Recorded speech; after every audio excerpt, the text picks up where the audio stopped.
Anime is known for its ability to tackle complex themes, often reflecting real-world issues through creative storytelling. One theme that has seen more representation in recent years is disability. But how are characters with disabilities portrayed in anime? Are they depicted accurately? Or do we see a tendency to glorify or marginalize their experiences? Today, we'll explore the portrayal of disabilities in anime and discuss the ethical considerations surrounding these representations. Disabilities in anime have evolved significantly over time. In the past, characters with disabilities were either rare or often presented as comic relief or plot devices. More recently, anime has attempted to include disabled characters with more nuanced portrayals. Shows like A Silent Voice, Kono Katachi, and March Comes in Like a Lion, 3 Gats and No Lion, have explored the struggles and experiences of characters with disabilities in profound ways. However, it's important to note that not all portrayals are created equal. While some anime aim for realism and empathy, others may fall into problematic tropes that either glorify or marginalize disabled characters. For instance, some shows portray disabilities as superpowers, presenting characters as overcoming their condition in ways that can feel patronizing or unrealistic. Others may reduce a disabled character to a mere plot point, using their condition to evoke sympathy without providing any real depth to their story. One common issue in anime is the glorification of disabilities, often referred to as the supercrip trope. In this portrayal, characters with disabilities are shown as having extraordinary abilities or qualities that make them better than their able-bodied peers.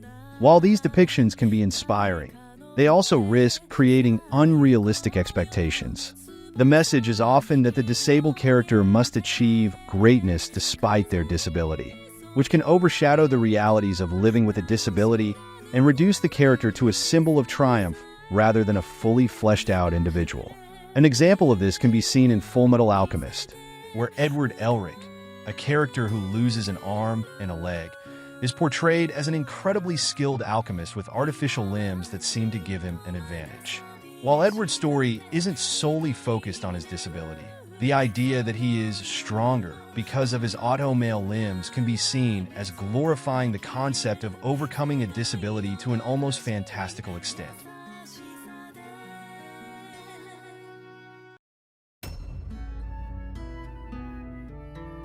On the flip side, some anime marginalize disabled characters by portraying them as burdens or obstacles. This is particularly harmful when a character's disability is used to further the development of able-bodied characters, reducing the disabled character to a mere plot device.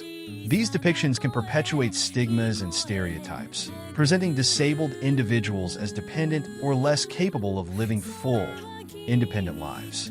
A more subtle form of marginalization can occur when anime fails to give disabled characters agency, focusing instead on how able-bodied characters help or save them. This narrative can diminish the individuality and humanity of the disabled character, making their identity revolve around their condition rather than their personality, desires, and challenges. Despite these problematic portrayals, there are anime that handle disabilities with care, offering nuanced and respectful representations. A Silent Voice, Kono Katachi, is one such example. The film revolves around Shoko, a deaf girl, and explores how her disability impacts her interactions with those around her. Instead of focusing on her as a character who needs to be fixed or pitted, the story delves into her inner life and how others' perceptions of her shape her experiences. Another example is March Comes in Like a Lion, which depicts a character with severe depression. While not always classified as a disability, mental illness is often marginalized in media. However, this anime approaches the subject with sensitivity, showing the complexities of living with mental health challenges without reducing the character to a stereotype. These examples offer hope for more thoughtful and accurate portrayals, giving disabled characters depth, agency, and complexity. When it comes to portraying disabilities in anime, creators face a series of ethical challenges. First and foremost, there's the issue of accuracy. While anime often involves fantastical elements, the depiction of real-world conditions like disabilities requires careful research and understanding. Misrepresenting a disability can lead to further stigmatization and reinforce harmful stereotypes, which is why it's essential for creators to work with consultants or those who have first-hand experience with the conditions being portrayed. Another ethical consideration is the balance between empowerment and realism. While it's important to show that disabled individuals can lead rich, fulfilling lives, it's equally crucial to avoid presenting disabilities as something that needs to be overcome to achieve greatness. Disability is not a moral or emotional test. It's a part of life for millions of people, and anime should aim to reflect the diversity of experiences within that reality. Lastly, creators must consider how disabled characters fit within the larger narrative.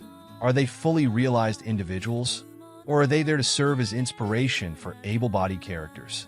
Ensuring that disabled characters have agency and that their storylines aren't solely defined by their condition is key to creating respectful, accurate representations.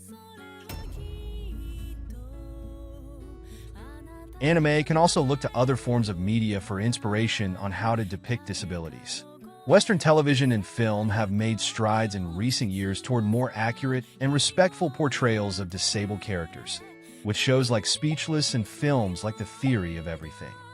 These examples demonstrate how characters can be complex, fully developed individuals whose disability is just one aspect of their identity. Anime can take cues from this trend by ensuring that disabled characters are not only present, but are given the same depth and care in their portrayal as any other character. The inclusion of diverse voices in the creation process, whether through consulting with disabled individuals or hiring disabled creators, can also lead to more authentic and meaningful representations. The portrayal of disabilities in anime is an important and evolving issue. While there have been strides toward more accurate and respectful representations, there is still room for improvement. By avoiding glorification and marginalization, and instead focusing on the humanity and individuality of disabled characters, anime can continue to grow as a medium that reflects the diverse experiences of its audience. If you enjoyed this video, don't forget to like, share, and subscribe for more discussions on anime and the issues that matter. What are your thoughts on the portrayal of disabilities in anime? Let us know in the comments below. Thanks for watching, and until next time, stay weird, fam.